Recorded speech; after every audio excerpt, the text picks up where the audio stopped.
आज हम बात करेंगे उत्तर प्रदेश की सियासत में उठ रही हलचल की, जो केवल राजनीति तक सीमित नहीं है बल्कि लोकतंत्र की नींव पर भी सवाल खड़ा करती है। रायबरेली में राहुल गांधी का हालिया दौरा, वाराणसी में प्रधानमंत्री मोदी का दौरा और हाउस अरेस्ट जैसी घटनाएं हमें ये सोचने पर मजबूर करती है कि क्या लोकतंत्र में विरोध की आवाज दबाई जा रही है या ये सिर्फ राजनीति रणनीति है। नमस्कार, मैं नाहिद रजा, आप देख रहे हैं एक संदेश। अगर आप हमारे चैनल पर पहली बार आए हैं तो प्लीज इसे सब्सक्राइब जरूर करें और साथ ही बेल आइकन जरूर प्रेस करें ताकि हमारा कोई भी वीडियो रिलीज हो तो आपके पास नोटिफिकेशन पहुंच जाए।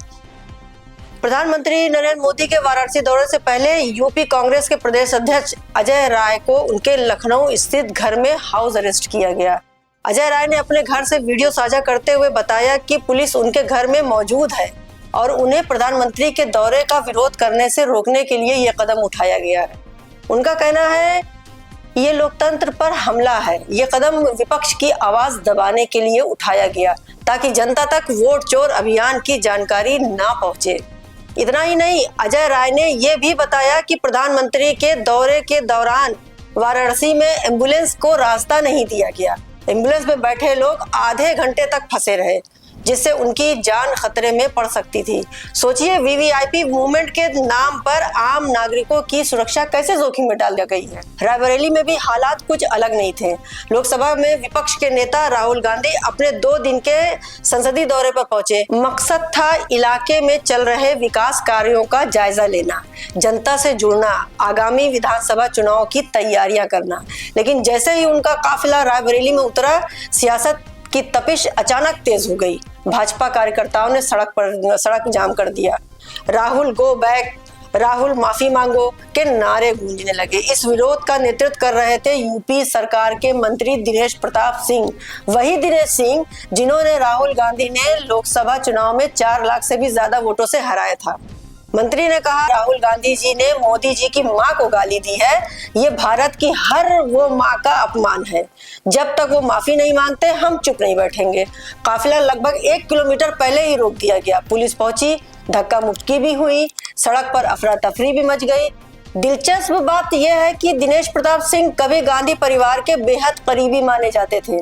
सोनिया गांधी के सांसद रहते हुए वे उनके सबसे भरोसेमंद सहयोगियों में से एक थे। लेकिन जब यूपी में सत्ता बदली तो भाजपा आई। इन्होंने भी वक्त और हालात को देखते हुए पाला बदल लिया। अब वे भाजपा में रहते हुए खुद को गांधी परिवार का सबसे बड़ा विरोधी साबित करना चाहते हैं। लोकसभा चुनाव में हारने के बाद वे हर मौके पर राहुल को घेरने की कोशिश कर रहे हैं ताकि वो संदेश भाजपा तक पहुंच सके कि वो वफादार सिपाही है। राहुल गांधी ने रायबरेली में पिछड़ी जातियों, प्रजापति, पासी और दलित समुदाय के साथ बैठक की। हर जगह उनका संदेश एक जैसा था। देश में वोट चोरी हो रही है, वोट चोर गद्दी छोड़। कुछ दिन पहले बिहार में अपनी वोटर अधिकार यात्रा के दौरान उन्होंने चुनावी प्रक्रिया में धांधली के गंभीर आरोप लगाए थे। वहीं बड़ा संदेश उन्होंने रायबरेली में भी दोहराया। साफ है, कांग्रेस वोट थेफ्ट को राष्ट्रीय मुद्दा बनाना चाहती है। रायबरेली में जगह जगह पोस्टर लगे हुए थे। इनमें राहुल गांधी, तेजस्वी यादव और अखिलेश यादव की तस्वीरें थी। नीचे लिखा था, इंडिया की अंतिम आशा, कलयुग के ब्रह्मा, विष्णु और महेश। माना जा रहा है कि ये पोस्टर सपा कार्यकर्ताओं ने लगाए।